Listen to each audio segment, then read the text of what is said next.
ትቢያው ያቧራው ጉዳይ በተደጋጋሚ አንስተናል እና ማኔልም ታዳጊ ህጻናቶችም እዚህ ስፖርት እንቅስቃሴ ሲያደርጉ እናያለን ብለን ተስፋ እናደርጋለን። የተከበራችሁ የተወደዳችሁ አድማጭ ተመልካቾቻችን ይህ ጃንተከል ሚዲያ ነው።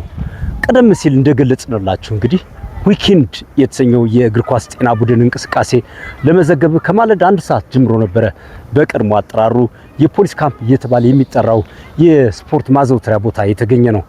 በአጋጣሚ እዚህ ቦታ ላይ ደግሞ እየተሰራ ያለ መልካም ነገር አየንና ይህንን አድንቀን የጎደለውን ደግሞ መጠቆም ተገቢ ነው ብለን ስላመን የምትመለከቱት የስፖርት ማዘውተሪያ ሜዳ ተገንብቶ አልተጠናቀቀም፣ ግን ደስ በሚል ሂደትና የመሳለጥ የመፋጠን ሁኔታ ላይ እንዳለ ሳናደንቅ አናልፍም።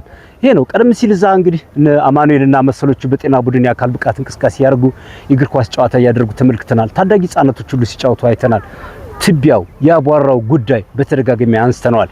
ከባድ ነው ትንፋሽ የምናስወጣበት የምናስገባበት የአካል ብቃት እንቅስቃሴ ወይም እግር ኳስ ጨዋታ እየተደረገ ያ አቧራ መተንፈሻ አካል ጋር በተያያዘ መልኩ ሊያመጣ የሚችለው የጤና እክል አደጋ አለው ቢታሰብበት የሚል ጥቆማ አድርገን ነበር። እንዲህ አይነት መልካም ነገር ደግሞ በጎን ሲሰራ ካየን ማድነቅ ተገቢ ነው በማለት ነው። በቅርብ ጊዜ እንግዲህ ተጠናቆ ስራው እና ማኔልም ታዳጊ ህጻናቶችም እዚህ ስፖርት እንቅስቃሴ ሲያደርጉ እናያለን ብለን ተስፋ እናደርጋለን። በዚህ ጅማሮ በዚህ መልካም ነገር ደግሞ ያኛው ሜዳም እንደዚህ በተመሳሳይ የሚሰራበት ሁኔታ ቢታሰብ ከበርካታ የልማት ስራዎች ጎን ለጎን ሰው እየሰራን ብንሄድ መልካም ነው ብለን ስላሰብን ነው። የጃንተከል ሚዲያ ነው። ሰብስክራይብ፣ ፎሎ፣ ላይክ፣ ሼር፣ ኮሜንት እያደረጋችሁ አብራችሁ